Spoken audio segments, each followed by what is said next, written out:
So, here's the first video on this shitbox. It's my 2008 Mustang GT, aka Murdo. You might know it from Instagram and TikTok and now YouTube. So, this is going to be a walk around video on the entire car itself. I'm just going to pretty much walk you guys through the entire build.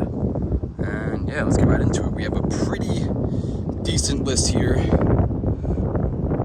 So this might be a little bit, I'm gonna try and do it as quick as possible, short, sweet, simple. So let's get right into it. All right, so first things first, this whole car was repainted in the 2007 paint code alloy gray. And up front, we have the True Fiber 844 Super Snake style hood. We have the Roush front bumper with Raxium headlights and demon eyes. We have the Simp built custom turn signals, Steeda grille. And up in the back, we got True Fiber mud guards to protect the GT500 bumper. We have True Fiber carbon fiber trunk lid with carbon fiber MMD ducktail. We also got the Polar 66 Customs diffuser. We have Vector V2 taillights with the Simp built custom RGB third brake light, and same thing with the side markers. Simp built's actually making me custom tail lights. Gonna be this exact same style but full RGB, so I can pair them with all the other lighting that I have from him. For wheels, we have Weld Venturos all around. In the back, we have 15x10 beadlock with Mickey Thompson ET Street SS 275/60 15. In the front, we have 18x8.5. I didn't want to do a full skinny because I do drive this car a lot. It's not like a drag only car. Yeah, I race it, but you know, I don't want to be sketchy on the turns. So that's why I got kind of like a full size wheel. These are 18x8.5 on a 245/45 tire. We also have the GT500 Brembo brake conversion up in the front. And we also paint matched the rear calipers as well to match with the red aesthetics with the car. So this is Ford Lucid Red. It's not too bright in your face, which I like. It's kind of like a deep blood red. So I think that looks pretty darn good behind those welds. The thing that's cool about my car than others, when we painted this car, welded up the badge holes to have a nice sleek look, and can't even tell they were there. And same thing for the antenna hole that is right around here. I never ran an antenna because they look in my opinion, so all that got welded up on both sides for the badge and then the antenna here. So now this car is fully badgeless, which I like. It's a nice, clean, simple look. Something that I like a lot. A lot of people don't like it, but in my opinion, it looks really nice. And so this is where all the magic happens up here. So I'm gonna try and do this quick. It is a pretty long list. It's a CPR built motor. They built it out in California. So this is a cast iron Terminator block, bolt and stroked out to a 5.0. We have disc top pistons, H-beam rod, scat crank, APR hardware all around. We have stock heads and valve train. We also have custom L&M cams. I'll insert a clip at the end of the video. What do we got? We have the 2.3 liter Whipple supercharger kit paired up with a 4 Innovations dual pump return style fuel system, running in a parallel setup. And we also have 1000cc injectors right under that. We also have, to pair it with the Whipple, we have the Department of Boost super single heat exchanger, nice and shiny. You can see that under there. We also have a Department of Boost 8-rib conversion kit, because when you're making this power with a Whipple, 6-rib ain't gonna cut it. I went through way too many belts, way too much belt slip, couldn't handle anymore, so they hooked me up with that and a heat exchanger to keep that Whipple nice and cool, and that helped a lot, I can tell you that. So for the exhaust setup, we have American long tube headers with an off-road X-pipe pretty much Catless X pipe, if that's how you want to call it. And then we have Flowmaster Outlaw mufflers, which sound fucking amazing on this car. Gives it a really nice tone. A lot of people like straight pipe. Yeah, it's nice, it's loud. It doesn't have a good tone to it, in my opinion, so that's why I threw these mufflers back on the car. A lot of you know it was straight pipe for the last 2 years. I originally took those mufflers off the car, had a straight pipe for 2 years, cammed it, put them back on. Sounds 1,000 times better, especially with the cams. I like that a lot. So, for the drivetrain, we have a 6060 with a McLeod RTX twin disc clutch, paired up with a dry shaft shop carbon fiber dry shaft. I don't have any footage of that, unfortunately, because I wasn't doing any of this at that time. And for the rear, it's a bone stock rear, and we have the OEM 355 gears in the back, which is way too long for a 60/60 transmission. So if you guys do a 60/60 swap, definitely do a 373 or anything higher than that, because these gears are way too long.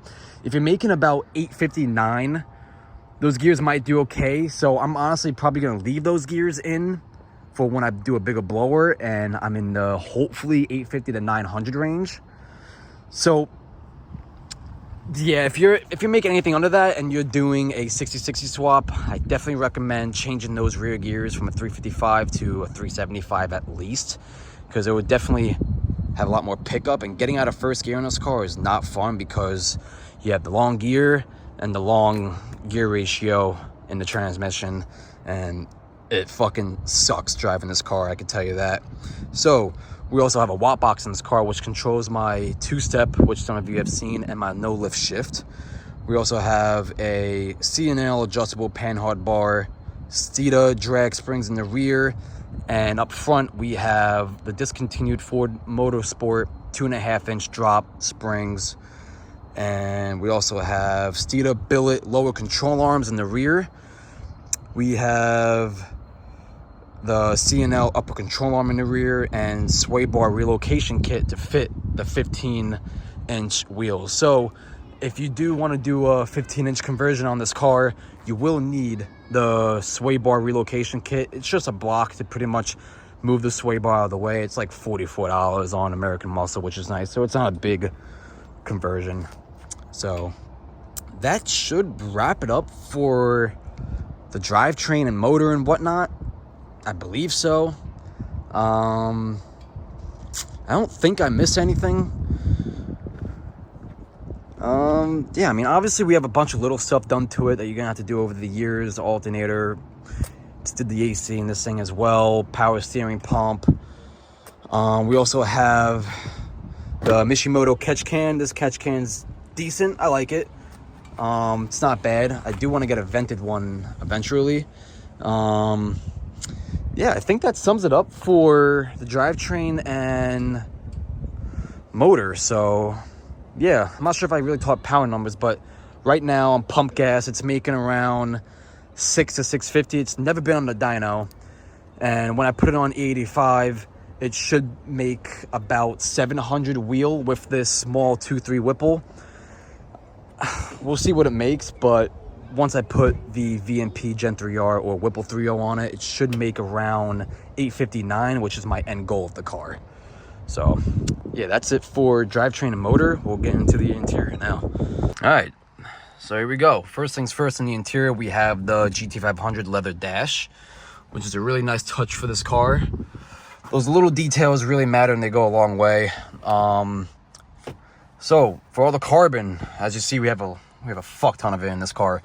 We have the carbon fiber steering wheel, 2010 to 14 wheel with the 2010 to 14 buttons, the 05 to 09 airbag, which fits in perfectly fine.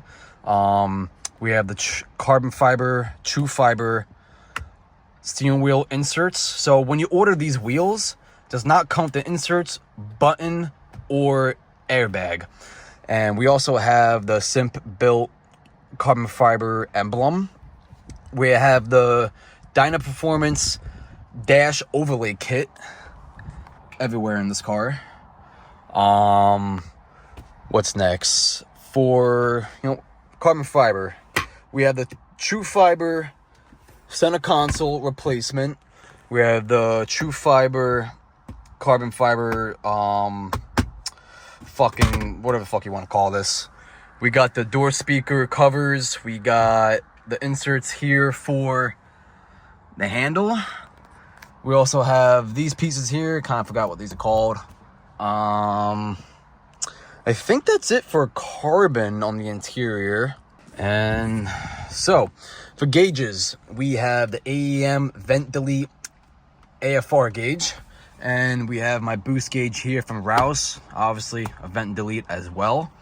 I like these a lot because, one, very clean. You don't have to fuck with your pillar here. I like the 3 pillars, but I don't at the same time. I like these a lot because it's clean, simple, and in my opinion, it looks fucking awesome. So we also have my SCT device mounted up here. I know you guys are going to ask me about this, and I get countless DMs about this. How do I mount my SCT here? So, very simple. This is a magnetic phone mount from Car Mount on Instagram. And on the back of my SCT, I got the 2 magnets, and that's it. I run the wire from my OBD2 port under the dash, behind the radio. And I come up right over here on the side, bring the wire up, and that's really it. I didn't go too crazy with that.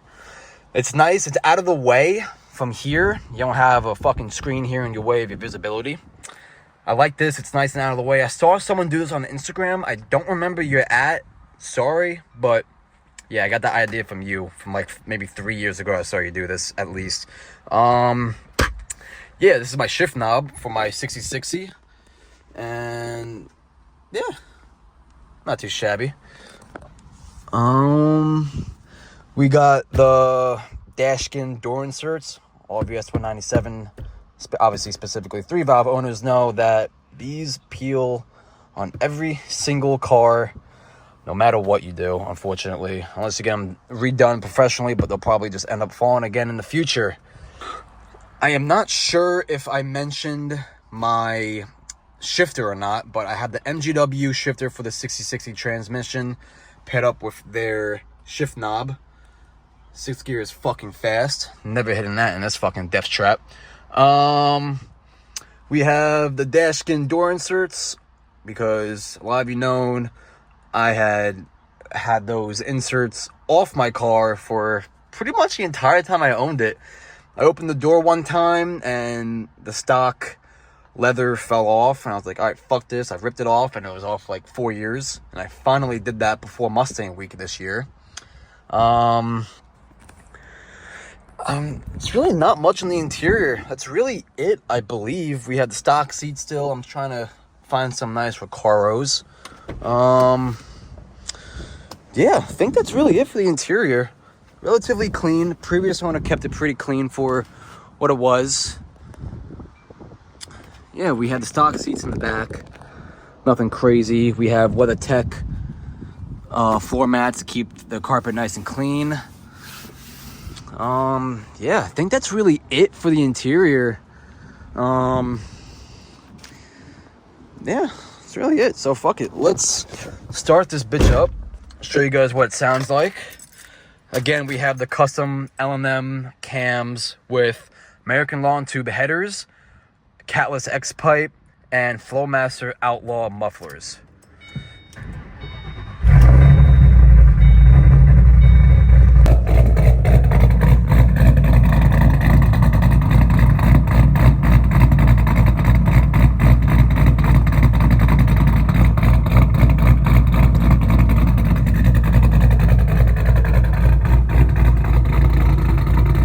So honestly, that's really it for the car.